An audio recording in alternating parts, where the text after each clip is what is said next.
before I hit Q, how many people ate? Show of hands today. Come on. How many ate? Okay, good. Now I'm recruiting you all to help me. Ready, go. So I want to protect your lunch through fusion and analytics. It's a slightly different conversation than we've had in the past few presentations, but I really believe that we can not only do digital disease detection, but we can do prediction. And so think of your favorite food. This is mine.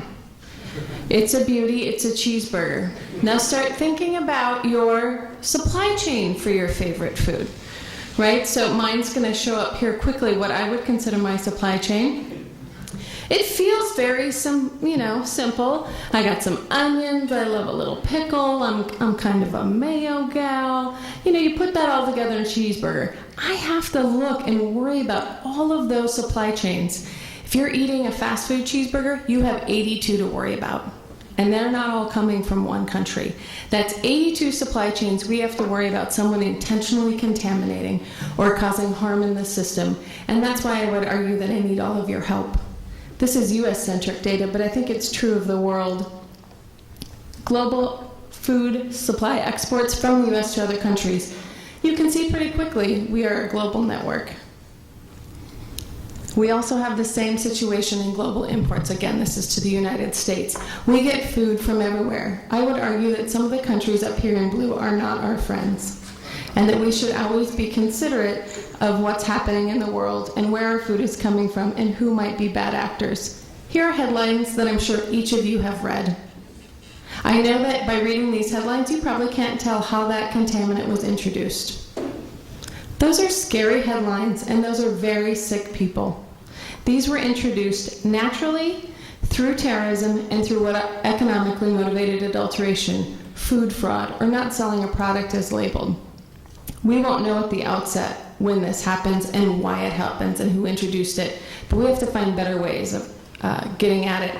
The blue line is our consumption, illness presents on the red line, and the yellow line is public health recognition. Look at where blue and yellow intersect. Product has already been expired or consumed. That is not good enough. We have got to solve that. In the United States, we spend $152 billion on foodborne related illness. That is not okay. We've got to find better ways to solve this. I think we can through prediction and detection. Here's what threatens your lunch every day. We know about accidents, we know about Mother Nature, but we also have industrial sabotage, bioterrorism, EMA, and disgruntled employees. All of these make a bad day for breakfast, and we've got to find better ways to bring it together. Now, what's our data situation? Everybody in this room knows data exists. I don't think we have a data issue. I think we have a data building bridge issue. We've got to fuse it together in a more meaningful way. We've got available data, it's variable, it's noisy, and we have dissimilar structures. That's why we built FIDES, the Focused Integration of Data for Early Signals. And that's pulling data together from multiple data streams to include trade, health data, and other things, so that we might pull together and identify disruptions in the food system and hopefully predict. This is our sweet spot. So you see this is an epi curve, and the yellow X is when we predict it. FIDES is going over here to the sweet spot either before or post event, and I think we can do that. In 2011, Thailand flooded. They were the second largest exporters of shrimp. They lost most of their harvest. We know that their supply on the global market should drop. It didn't. Somebody entered the market. I can go to regulators and I can go to companies and say, we need to inspect more shrimp. FIDES is a systematic process that allows us to identify food system disruption and assess second-order effects from disasters. But we need multiple types of data and experts to look at it.